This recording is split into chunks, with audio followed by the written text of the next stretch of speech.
Welcome to Assignment on the documentary from the BBC World Service with me, Tim Whewell. This is the story of a social experiment that's inspired people around the world and that now faces a very uncertain future. I've never walked into an atmosphere like there was in that hall that day.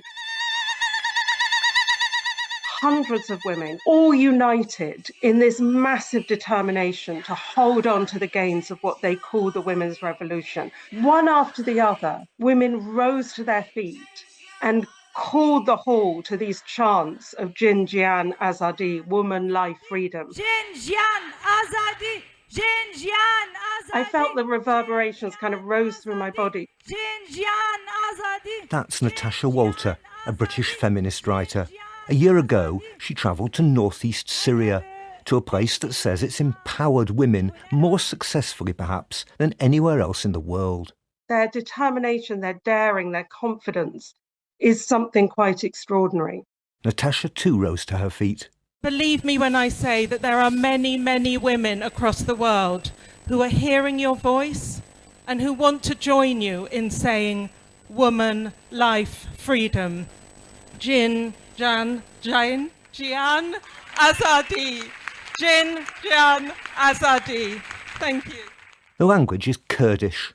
For 14 years, amid the chaos of civil war, Syria's Kurds, a minority in an Arab-dominated state, ran their own autonomous enclave, Rojava, which means west, or where the sun sets, because it's further west than other Kurdish territories, and defended it against so-called Islamic State, ISIS. And they started to build what admirers around the world see as a model society, where men and women are equal. But now the civil war's over, Syria's Kurds, men and women, are losing their freedom. This is a time of great, great crisis for the women in the area. It would be heartbreaking if what they have fought for was lost. Heartbreaking for them, heartbreaking for women across the world. Rojava will now be controlled by the new government in Syria's capital, Damascus, whose leaders were once the very Islamists that Kurds regarded as their nemesis.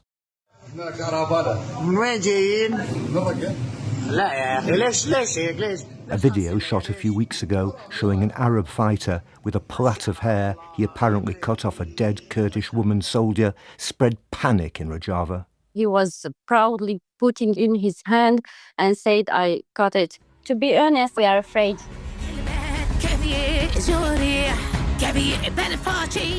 Plaits, braids, the uncovered hair of independent, active women have become such a symbol of Kurdish freedom that the video prompted protests around the world.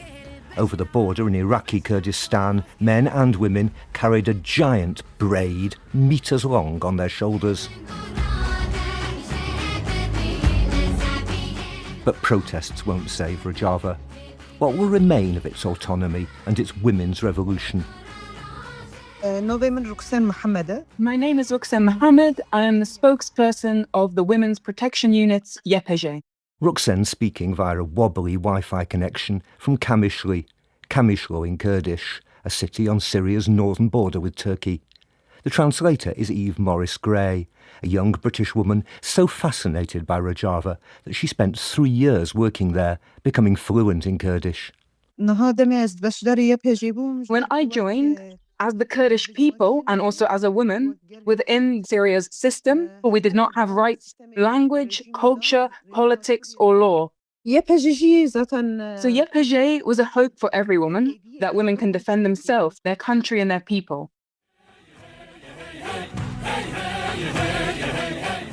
The YPG, all women military units, became famous around the world. They fought in 2012 against the Syrian dictator Bashar al-Assad, under whom even speaking Kurdish in public could land you in jail. And they fought in 2014 against so-called Islamic State, the antithesis of everything they believed in. But they didn't just fight. Maybe to many people, they think of the YPG as a military force, but actually it's a revolution of mentality. I was 22 years old when I joined. At that time, I really didn't know much, how to think. But in the YPG, I learned how I could actually change things, how to build confidence. For women, we never really had this self-belief. It's been 14 years of revolution, but in these 14 years, every day I've learned something new. Also, it was my first time living all together as women, living free, thinking free, talking and expressing ideas freely. It all sounds too good to be true. Assuming, of course, that you believe in fighting in the first place, which Natasha Walter doesn't. I don't want to romanticise Rojava. There have been reports even of forced recruitment of young women or girls into the army. It's a highly militarised society. But I think that what it has achieved in terms of equal power sharing and its desire to move towards direct democracy, restorative justice, I think is truly, truly impressive. They have built a new science of women, as they call it, genealogy. From the word jinn, meaning woman. So about how can you put feminism into practice? And I was told that everybody who holds any kind of position in the autonomous administration has to study genealogy. The women fighters are only the most visible element of a much broader social and political experiment. In Rojava, every public position must be held jointly by a man and a woman. My name is Bedivan Omar.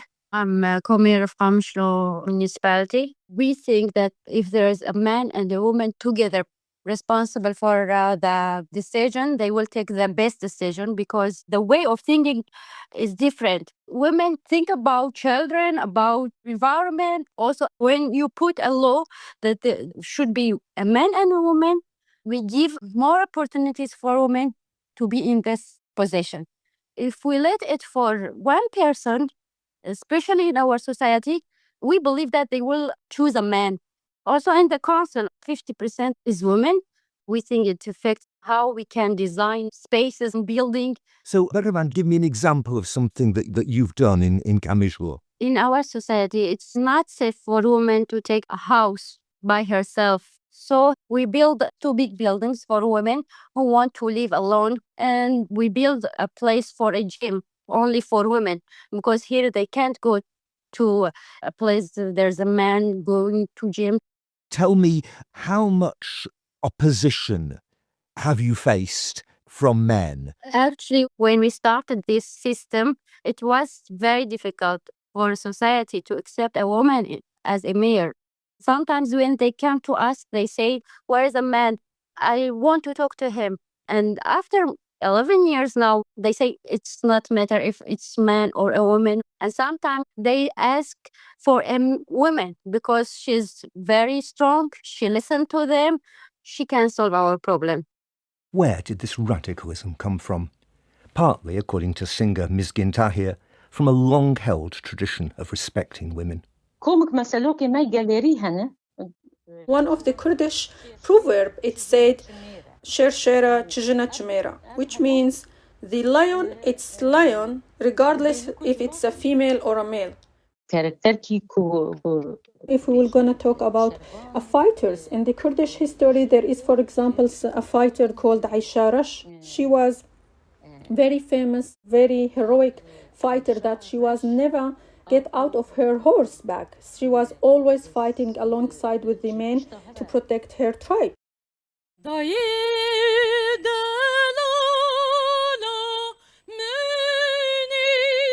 Dear Mother, the song goes, a day will come of a free country without war.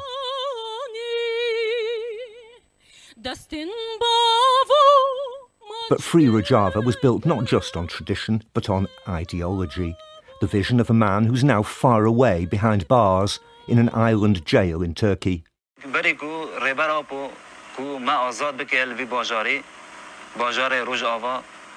Before Apur came to lead us, we were in deep sleep, suffocated, this Rojava fighter says.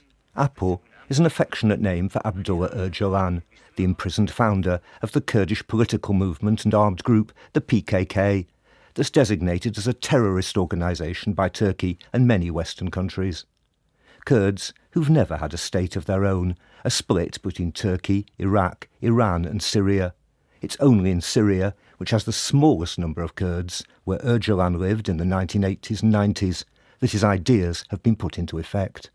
The Rojava project implements the system of democratic confederalism that Öcalan came up with. Multiple levels of councils from village to district level to the top level. Zeynep Kaya of Sheffield University in the UK, co-editor of a new book on Rojava's revolution. It's like this laboratory for implementing this ideological political program for the first time.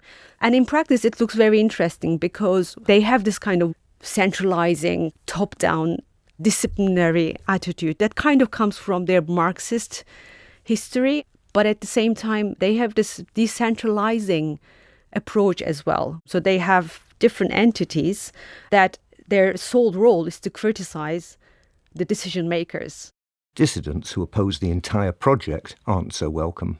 There are reports that they have been put in prison and there are reports that they have been expelled. But I personally haven't heard really bad treatment like people disappearing, getting tortured. What does Ruxen Mohammed of the Women's Protection Unit say? Were there things that you couldn't criticise? The most fundamental thing in our life in the YPG is criticism and self-criticism. This is what develops us. So in the YPG, I learned to be able to say when I thought something was wrong, with no fear in my heart. And men accepted it? Some yes, some no. But often, those who would not accept would see their mistakes through time. But some people also don't.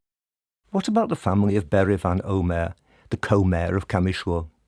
Did you personally face any obstacles in trying to do all the things that you wanted to do? Actually, there's a lot of things happen. Like now I am live by myself. I can't live with my family. I'm not married. So I live with my friend, a female friend. When I was with my family, they said, you are late. Why you are going there? Why you going here? Then I take this decision to live alone. It was very difficult for them. Now they're good with this idea because they see how I can do good things for my people. But it takes a lot of time, a lot of pain when you hear words from your mother and when she cry. And now I'm not young anymore. I'm 35 years old. So when I visit my mother, the first thing that she said, when do you quit from this job and getting married? But now the council stopped all but the most essential work because no one knows what its future will be. Night after night in Rojava's towns and cities, Kurds have gathered round campfires in the streets, drumming and dancing. They've been guarding their city against possible attack by forces of Syria's central government. In early January, it launched an offensive against the Kurdish army, the Syrian Democratic Forces, or SDF, after negotiations to reunite the country broke down. The SDF was quickly driven out of Raqqa and other mainly Arab areas that it took from ISIS, with American help, 8 years ago. In mid-January this year, a ceasefire was declared before government troops reached the Kurdish ethnic heartland further north. But it's been shaky, and the Kurdish city of Kobane remained besieged in the freezing cold of winter, with little water or electricity, and filled with people who'd fled government attacks on surrounding villages. So I came to one of the schools full with the displaced families. This is local journalist Mustafa Al-Ali. The families have washed the clothes of their kids and they just are drying it on the desks. Even there are some families who brought their cattle with them from the villages. Each two families are sharing one classroom. They don't have water, they don't have heat, and they don't have any electricity. The reason they came, as they told me, because they are afraid from the jihadists who have attacked their villages. They told me that we don't want to have the same massacre that happened in the coastal area of Syria. Kurds were terrified by the killing last year of hundreds of civilians from another minority group, Alawites, along Syria's Mediterranean coast. The main perpetrators were militias supporting the new central government. And in Kamishlo this year, an Arab serving in the Kurdish security forces suddenly turned his rifle on his comrades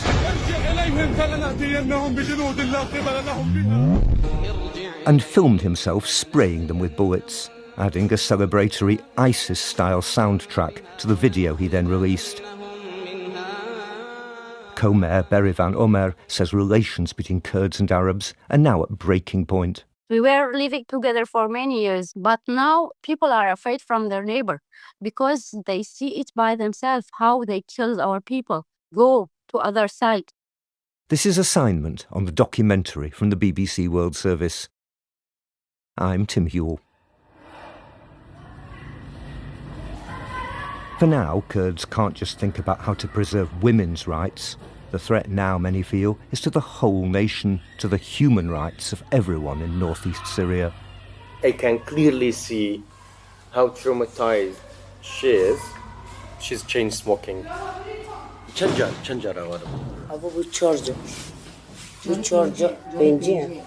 Reporter Sangar Khalil is in a school in the Kurdish town of Al-Malikiya, or Derek, talking to a middle-aged woman who's too scared to give her name.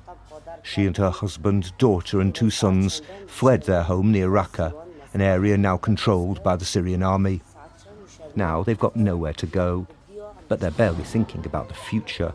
Their minds froze on the day in mid-January when they set off in a convoy of cars and tractors and hit a roadblock. She says they asked my son, the elder one, aged 21, "What do you do?" Said, "I have no job. I'm not doing any work."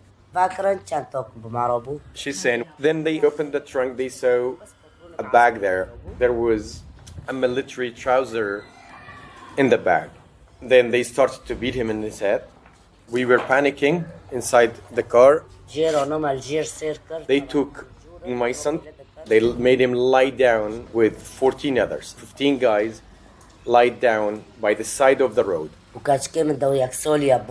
My 11 years old daughter, she was like crying and screaming that they took my brother. And they told her the sign of, "We're going to behead you if you keep crying and shouting like that." We're going to behead you?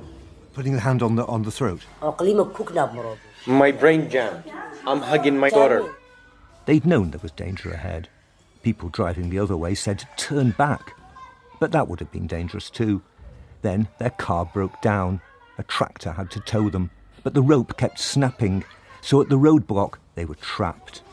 And the woman's sister-in-law, also in the convoy, says the fighters manning it looked different to the ones they'd seen earlier in the journey.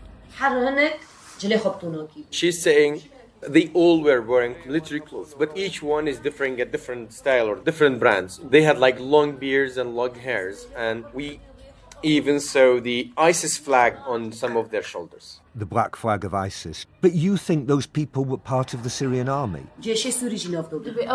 They were mixed, even including the Syrian army. She's saying for us they all are ISIS, like they just have different names because they all have the same ideology and looks.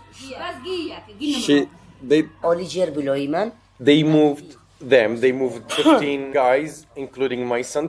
This is his mother talking again. To a trench that you can't see what will happen behind it. And they started to shoot them. There was 15 guys with armed, like AK-47. 15 guys shooting them. She couldn't see her son in the trench, but her husband higher up on the tractor could. My husband is keep crying and he's keep shouting and saying, like, "I lost my son is gone, my son is killed." But suddenly they had a chance to leave because somehow they'd retied the tow rope. I'm telling him, let's just save the family. Let's go. I have this feeling that my son is alive. We are about to get in the car, and then this little girl from our family came. She says, "Hamoudi is alive there ahead of us." He'd been released and delivered to his uncle and aunt, who were further forward in the convoy beyond the checkpoint. This is his aunt.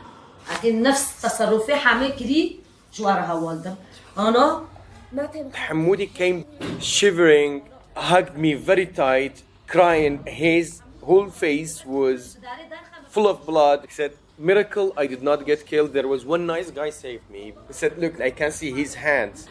It's very small. It's not a hand who carries weapon. But they were telling me to bark like a dog, like you Kurds are dogs." And I was like, "I'm not going to bark like a dog." That's why I got all these beatings in my face.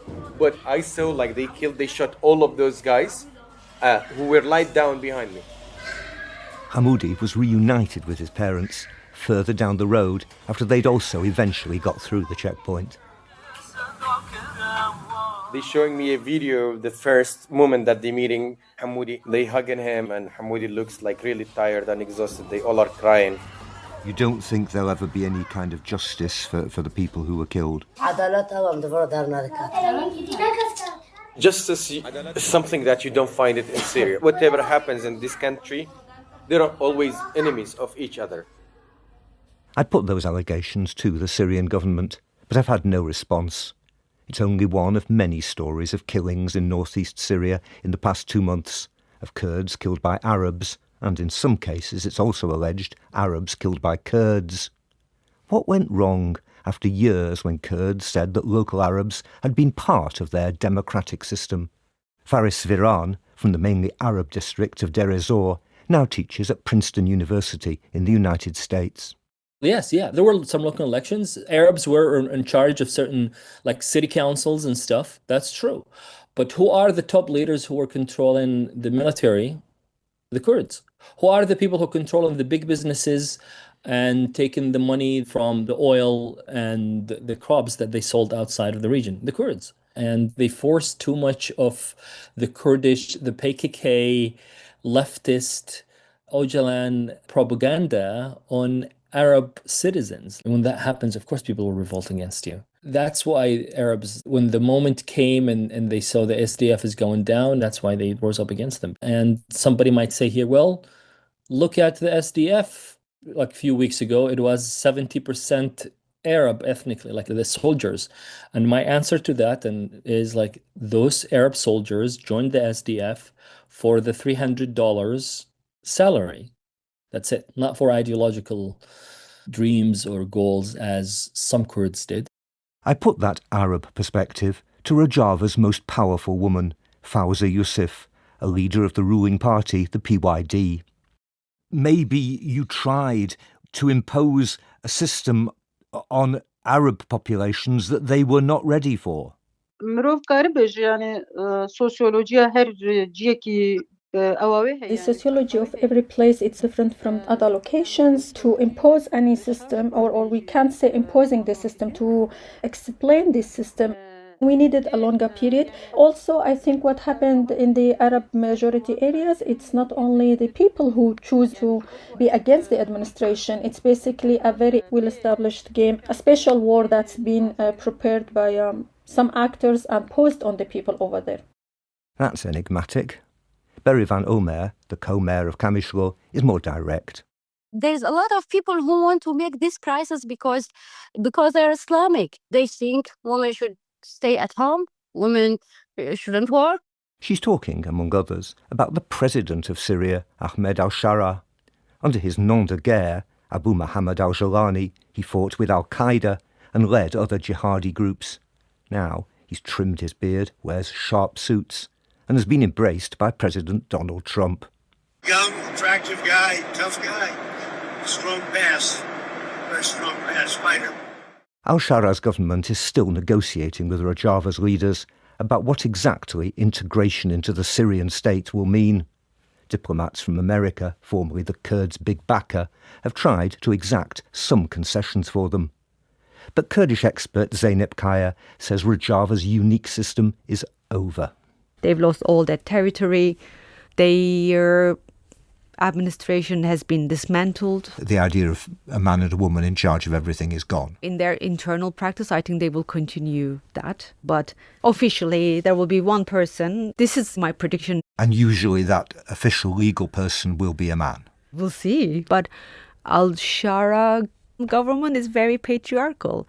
I don't think they would like to have a woman in power. I think they would prefer a man. There's only one woman in the current Syrian interim government. As for the new Syrian army, the Kurds have been promised 4 brigades of their own within it. But does their leader Fawzi Yusuf think there will still be all-women units? There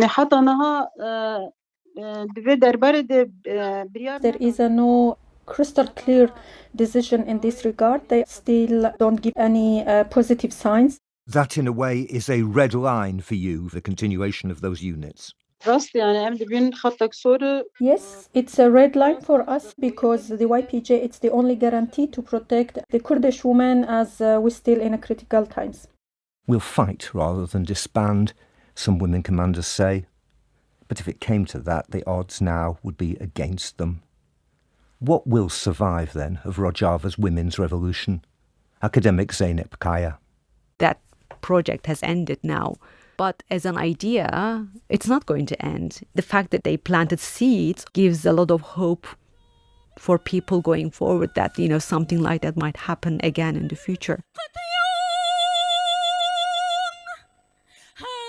Singer Mizgin Tahir certainly is hopeful.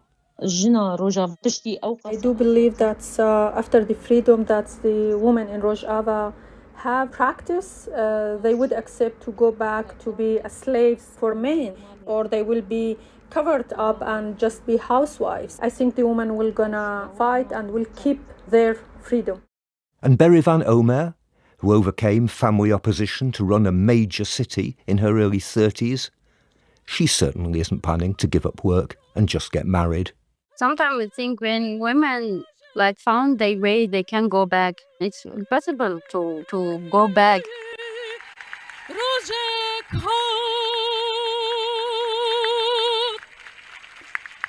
Assignment was presented and produced by me, Tim Whewell, with sound mixing by Neil Churchill. The production coordinator is Katie Morrison and the editor, Penny Murphy.